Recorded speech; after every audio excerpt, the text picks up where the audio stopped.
When we talk about boundaries, we tend to talk about them as a verb and not as a noun. We think of setting boundaries or establishing boundaries, and we also talk about why it's important to have boundaries. But what are boundaries really? Well, in a simple sense, boundaries are where one thing stops and another thing begins. Apart from the physical boundaries of our body, we experience interpersonal boundaries in the ways that we depend on one another.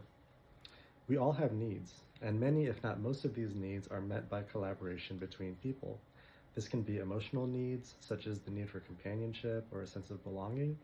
They can also be more practical needs, like figuring out our next meal or getting the kids home from school. Now, so in essence, interpersonal boundaries are the intersection of expectations that I can have on others and that others can have on me. People's expectations of us and vice versa can have a direct impact on well-being, both positively as well as negatively.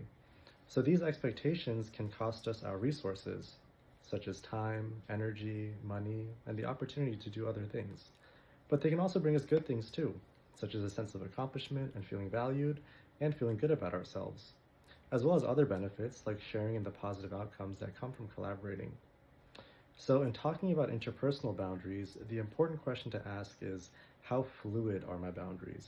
Meaning, how much of a person's needs can they expect to get met by me, and how much of my needs can I expect to get met by them? In a relationship with really rigid boundaries, it usually means that you don't allow many opportunities to rely on one another. This could show up either physically, such as by not spending time together or speaking to one another, or it could be emotionally, such as by avoiding any vulnerability or not consulting each other on important decisions. With rigid boundaries, people are usually highly independent to a fault. This means that you're expected to be self-reliant and you cannot or should not depend on each other for your needs. While this might not sound so bad to some, it makes it hard for people to build deeper emotional connection with others. If you have rigid boundaries, then you probably feel like you shouldn't burden others with your feelings or your problems. This does two things. One, this would make you withhold vulnerability, which is needed to feel emotionally close and safe with another person. And two, by not allowing yourself to depend on another person, you deprive them of the opportunity to feel valued by helping fulfill some of your needs. Now let's compare this to loose boundaries. In a relationship with loose boundaries, people feel overly entitled to depending on each other for their needs. For example, they might expect you to involve them in all sorts of decisions and can get hurt or offended if they aren't consulted. And this applies both ways. You yourself might also expect them to be there for you in the ways that you need, maybe without really considering the impact that it could have on them. And when they don't show up in the way that you want them to, it can trigger feelings of being rejected or not being valued by that person.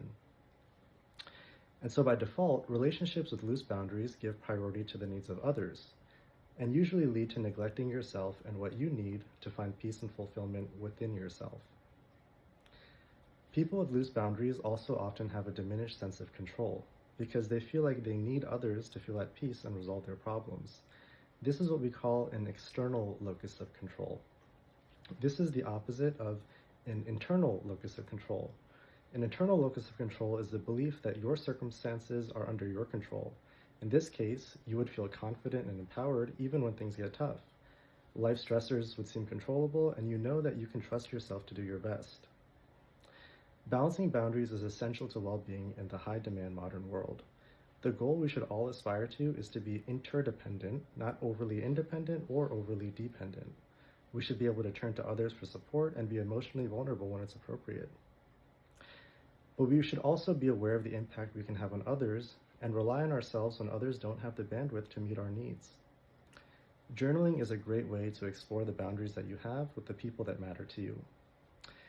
I would recommend using the Assessing Boundaries template in the Therapy Journal app to identify which boundaries matter to you and how they might be too strong or too weak. Once you do your initial assessment, there's a whole folder of templates centered on boundaries and how to make them more healthy. Try them out if this is an important area of growth for you.